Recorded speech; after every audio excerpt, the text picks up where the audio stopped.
So there's just something about short stories which I really appreciate. Like they can tell us so much about ourselves and about our lives through storytelling. Yeah.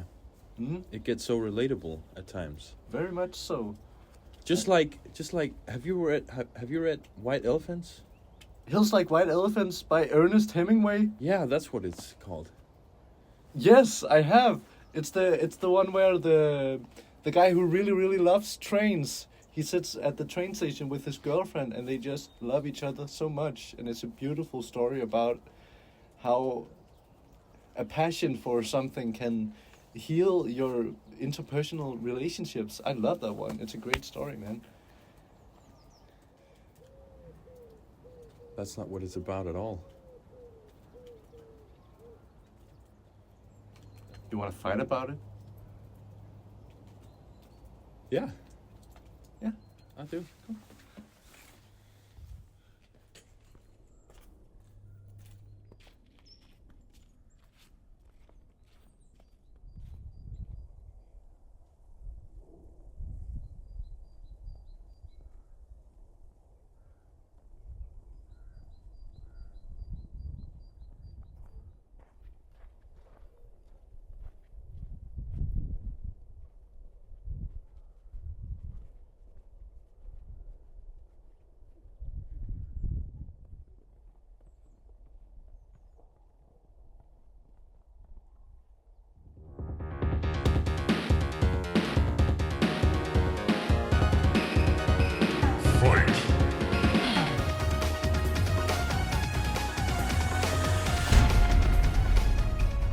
Let's start off with the setting, shall we? That sounds like a really good idea. The story takes place in northern Spain by Ebro. Beautiful. The two main characters are sitting at the bar at the train station. They're waiting for the train to arrive. It's a beautiful and sunny day. That sounds utterly blissful. Yeah, it really is, huh? The setting is further emphasized when they're speaking to the bartender, who speaks Spanish. Wow, it's really almost like we're in Spain. That's because we are in Spain, baby. Well, what about the characters? Does the setting say anything about their emotions? Actually, that's an interesting question. As I mentioned before, it's a sunny and beautiful day, and the characters seem to be calm and collected, which matches the atmosphere. Well, what's the interesting thing then? The interesting thing is, the characters aren't really happy or calm. They are suppressing their feelings and emotions. And Hemingway is hinting this through extremely efficient dialogue. So you're telling me there's an undisclosed conflict utilizing this show don't tell philosophy of writing? That's right. Well, what's Do the... not get ahead of yourself, boy. We'll get to that later. The setting is dry, hot, and infertile, which will get really relevant later in terms of the themes. What about the themes? Do not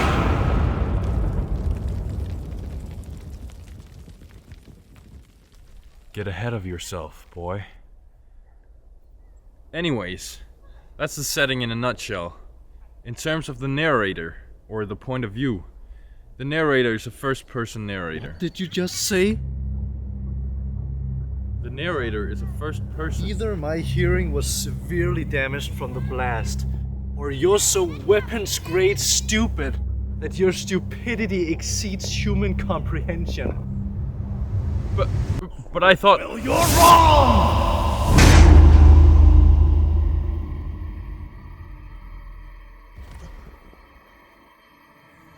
You got too caught up in the setting. You never took into account how deep this story really is. The narrative is not first person at all. Any moronic bird brain could see that. The narrative is third person. You, as the reader, are merely an observer. You have no control over the situation, just like right now. The characters feel hopeless, just like you. Furthermore, the narrator is not omniscient, it's limited. The reader does not have access to the thoughts of the characters, which causes the reader great confusion. This is reflected in the confused and stumbling dialogue, which indicates that the characters don't really know how each other feels, and it is also much like you in the moment, confused as to how I became so strong out of nowhere. Oh my god. The analytical strength is too strong.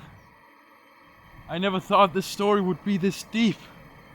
Actually, it goes even deeper than that. The characters are...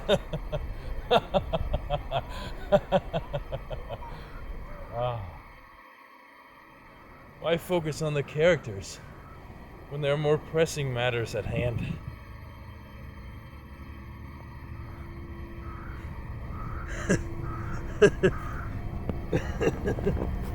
Oh my god. His analytical energy. It's awakening. That's right. You were so focused on the characters and the narrator, you completely forgot about the structure and composition. No, I refuse to give up. The analysis of the characters have an integral part in understanding this story. Watch this! Come on then! The composition of the story is an important element. Despite having exposition, the story starts in medias res, and Hemingway captures the reader's interest by not introducing the characters, simply assuming we've met them before, even though we haven't. What an unimportant observation! What is obviously more compelling to look into is the origin and demeanor of the characters. Their dialogue tells us an incredible amount of information. For example, that the girl Jig is severely afraid of conflict. She asks the American man several times to stop talking and dismisses the situation when she is asked if she's okay, responding with, "I am fine." This paired with the American man's insistence and pressing for an answer he isn't getting evidently hints at an undisclosed conflict, as you mentioned earlier. Furthermore, the girl asking the man to stop talking implies that Oh my they're... god, can you please stop talking? Nice one. Thanks. The undisclosed conflict is never resolved, which is important to notice, and it is a part of the composition. The ending is ambiguous and results in great dissatisfaction. Nobody cares about your stupid composition. The girl is very inquisitive, asking questions and wanting to hear the man out. However, the man just dismisses most of this, making statements and attempting to convince her to perform an operation of some kind. This clearly shows the power dynamic between the two, showing his Were dominance. you about to say dominance? Over the girl? I know everything about the characters already. You don't have to tell me anymore. Well, do you even know anything about the language, tone, and style of the story? I sure do, bucko. I bet you didn't notice the strong emphasis on dialogue to progress the story.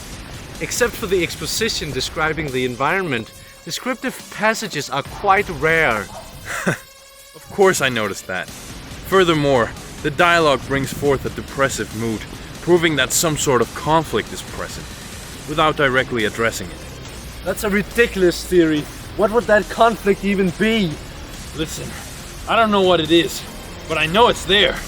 Your stupidity overrules your rationality. Stop talking! Ugh! You stop talking!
Why are we on a train station in northern Spain by the river Ebro and it's a nice and sunny day? I'm pregnant!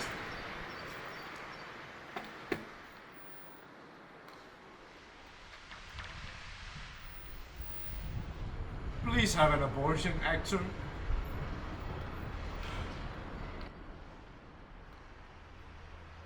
Oh, so that's what the story was about.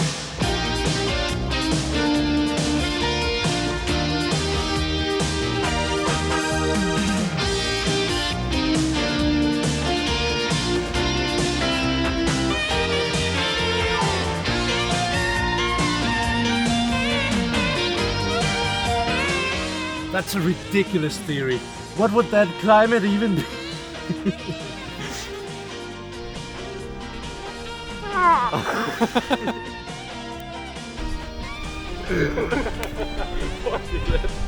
Sort of conflict is present, without directly depressing it. Jeg kunne bare mærke, den kom, inden jeg sagde det. Det var sådan, der kommer et D nu. Det kan jeg ikke gøre noget ved.